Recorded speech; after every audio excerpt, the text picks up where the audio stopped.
Hey everybody, welcome back to episode 3 of hashtag Ask BGTV. So this is the episode where we take your questions and you have to hashtag them Ask BGTV. So let's jump right into it. First question comes from Sean Daniel on Twitter.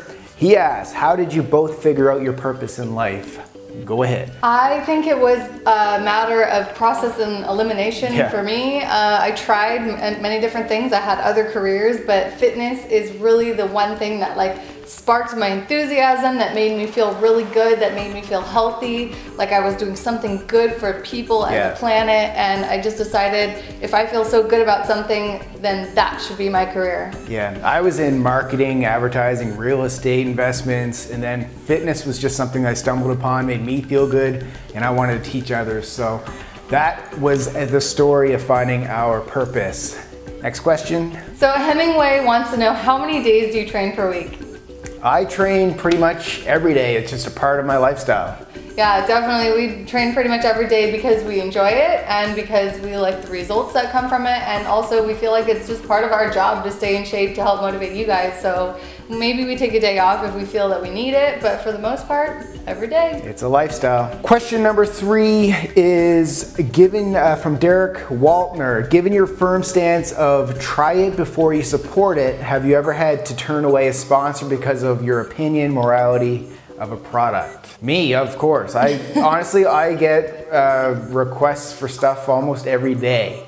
And a lot of the times, it's from certain type of products that I don't use, Jessica doesn't use, so we can't promote it because obviously if we're not using it, we don't know what it does for others. So yeah, it's really important for us to feel like we're not being a sellout to you guys, and we're giving you guys the real honest truth about what we do and what works for us. And you know, it's not all about money. We really want you guys to get results, so we're not gonna fakely support something that we ourselves don't believe in. Yeah. Laura Cashins asks, what is the biggest obstacle you've had to overcome in your goal to living lean? Your biggest challenge and how you broke past it? My biggest obstacle was getting out of my own way.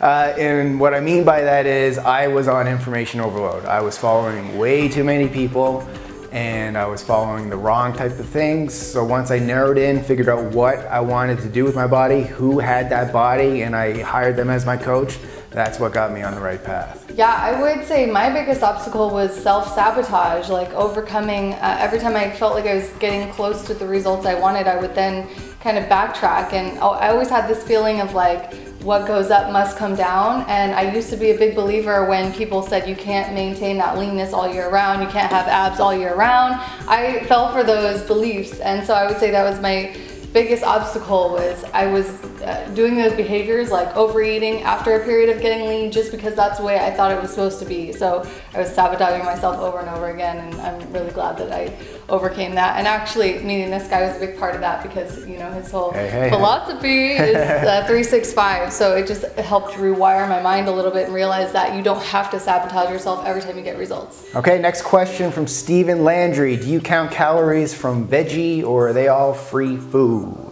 Veggies are free foods. We definitely don't measure the calories of veggies because veggies are the key to living lean. You gotta fill up your plate, you gotta feel full and satisfied from whatever you ate, and veggies are the way to go. They're gonna keep the calories low and the fiber high, so we consider them free. Yeah, but we do count sweet potatoes, so any starchy type vegetables. Yeah, certain veggies. Okay, next question. David asks, when you feel like you can't go on and you psych yourself out, do you go berserk? How do the pros handle that? All right, what's up, David? And I don't quite really understand the question. My take on it is if I psych myself out, like if the weight is too heavy or if I can't finish that last rep.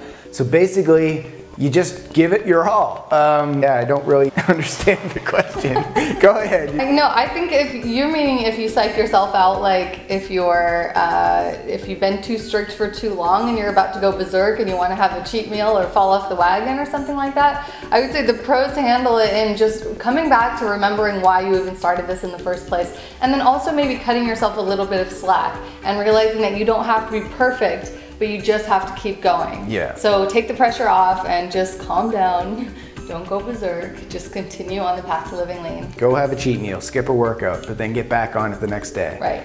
All right, next question, Soria Lobos. Can we replace coconut and almond flour with oat flour? Essentially what that's gonna do is that's gonna increase the amount of carbohydrates in the recipe. So it depends on if you're carb tolerant or if you wanna keep your carbs low, then I wouldn't do it. But if you're not worried about carbs, sure, it's a safe replacement. Yeah, that's a fine substitute. Matt Thomas, how come you don't cut and bulk?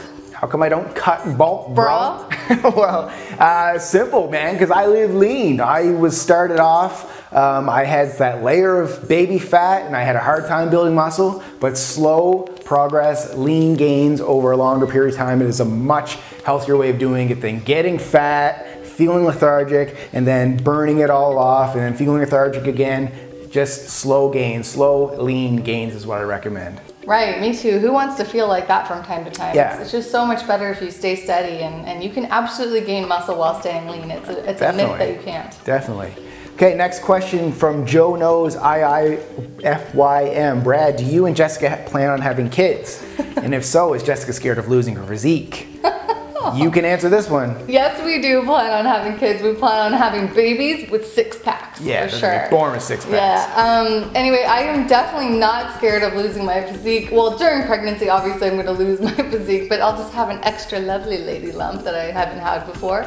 But I'm actually really excited about the process because not only will it motivate me, I feel like just especially getting in shape after pregnancy will probably be the biggest motivator of my entire fitness career. I can't see anything more motivating than that. And then it will also, I feel, help me inspire and motivate other mommies who have just given birth. And I'm just like really excited to tap into that new arena of motivation and support from other people who are going through the same thing. So I'm not scared at all. I'm super psyched. And that's a great program right there. How to get lean after you're pregnant. Of course, I'm going to share my journey with you guys. You know it. Okay, next question. Tyler Klepp asked, did you and Jess have any other jobs before your fitness careers? Ooh, good. Yeah. We just talked about Yeah, kind of, definitely. In university, I was in sporting goods stores, worked at a golf course, and I worked in marketing and advertising agencies until I started my own fitness company. Yeah, my first job was at a dry cleaners, and then I worked at a hair salon. I don't think I knew you were at a dry cleaner. You didn't even know that? Yeah, that was my very first job ever. Oh, and I waitressed a lot. I bartended in New York City. I worked at a lot of different fitness clubs as a kickboxing instructor, as a personal trainer, and then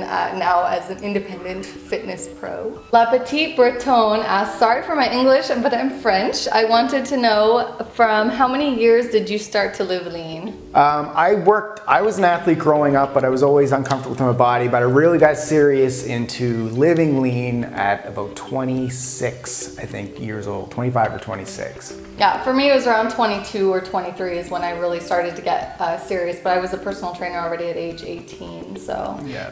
I think there's a big difference between when you start fitness and when you get serious. Yeah, exactly. Right? Yeah. So like you were fit as a teenager and so was I, but when we really started dialing it in and first saw our 6-packs uncover and really started to get results, get into the whole thing. That was early 20s for me and mid 20s for him. Yeah. Okay, so we're going to cut it off right there. Thanks for all of those questions. If you want to get your questions asked, Twitter, Facebook, Instagram, or YouTube in the comments below. Hashtag AskBGTV. Don't forget. And we'll answer them on an upcoming episode. Thanks so much for watching. Make sure you give us that big thumbs up to show us that you enjoy these episodes. We'll see you the next episode. Love you guys.